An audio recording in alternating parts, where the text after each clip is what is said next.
Hello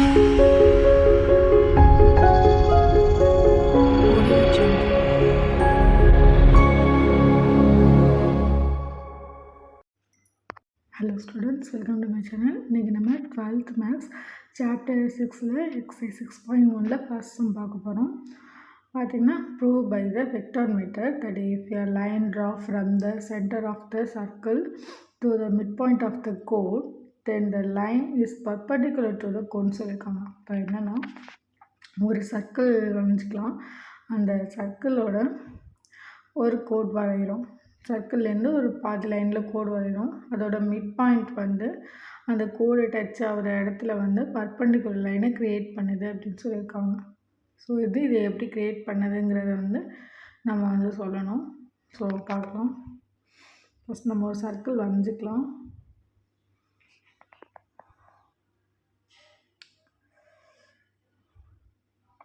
okay, சர்க்கிளில் ஒரு கோடுனா centre பாயிண்ட்னா சென்டரில் வச்சுருவோம். ரேடியஸ்னால் சென்டர்லேருந்து அந்த சர்க்கிளை தொடுறது ரேடியஸு, ரெண்டு லைனும் மிட் பண்ணுறது டயமீட்டரு.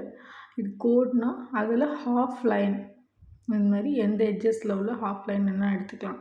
அதுக்கு ஏபி நம்ம பாயிண்ட் கொடுத்துக்கலாம், சென்டரை ஓன் கொடுத்துக்கலாம். அந்த சென்டர் பாயிண்ட்லேருந்து கோடை வந்து டச் பண்ணுறது வந்து பர்பண்டிகுலராக இருக்குங்கிறது தான் சொல்லியிருக்காங்க. ஸோ அது பர்பண்டிகுலர் லைனை க்ரியேட் பண்ணுற மிட் பாயிண்ட் வந்து சின்னு நம்ம போட்டுக்கலாம். இப்போது இங்கே என்னென்னலாம் செஞ்சுக்கோமோ அது ரைட்டிங்காக எழுதிடலாம். So letter O be the center of circle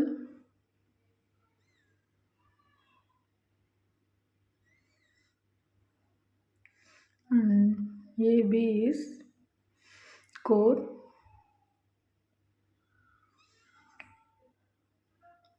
Next O is a origin. O வந்து ஆரிஜினாக க்ரியேட் ஆகிறதுனால O is the origin நம்ம எழுதிக்கலாம்.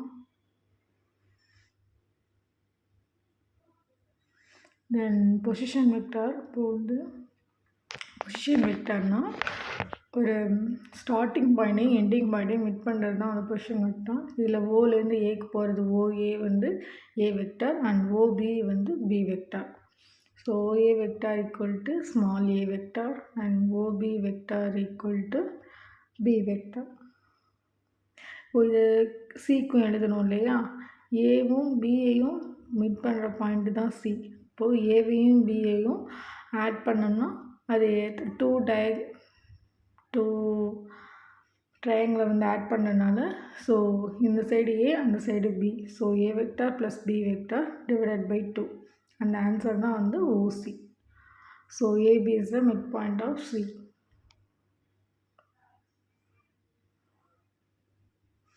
ஓகே, இப்போ வந்து இந்த பாயிண்ட் என்ன சொல்லியிருக்காங்கன்னா, இந்த கோட் வந்து இந்த மிட் பாயிண்ட்டுக்கு வந்து பர்பண்டிகுலராக இருக்குது அப்படின்னு சொன்னால், பர்பண்டிகுலராக என்ன டாட் ப்ராடக்ட் பண்ணி அதோட ஆன்சர் 0ன்னு வந்துச்சுன்னா அதை வந்து நம்ம பர்பண்டிகுலர்னு சொல்லலாம். இப்போ எதை ரெண்டுத்தையும் டாட் ப்ராடக்ட் பண்ணுறோம் அப்படின்னா, AB சிக்கு வந்து பர்பண்டிகுலராக இருக்கிறதுனால AB vector dot OC vector equal to 0. இது டாட் ப்ராடக்ட் பண்ணி ஆன்சர் 0ன்னு இருந்துச்சுன்னா பர்பண்டிகுலர் அப்படின்னு நம்ம சொல்லிக்கலாம். ஸோ ஏபி வெக்டார் எப்படி எழுதலாம்னா OB vector minus OA vector dot OC வெக்டாருக்கு நம்ம வேல்யூ கண்டுபிடிச்சிருக்கோம் இல்லையா, அதை அப்ளை பண்ணிக்கலாம்.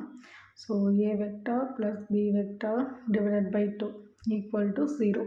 இப்போ OB வெக்டாரோட value B vector minus OA வெக்டாரோட வேல்யூ A வெக்டார் டாட் இதை வந்து சேஞ்ச் பண்ணி எழுதிக்கலாம். ஏன்னா ப்ளஸில் இருக்கிறப்ப எதை வேணாலும் எங்கே வேணாலும் எழுதலாம் இல்லையா.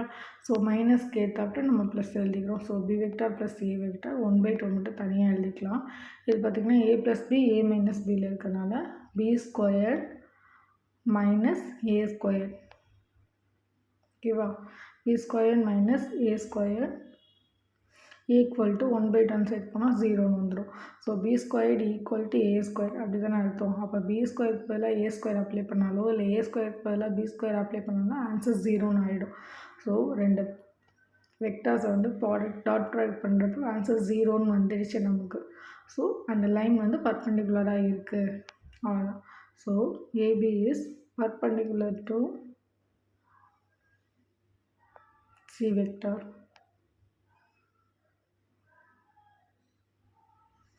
and it's perpendicular to core. All answer. Thank you.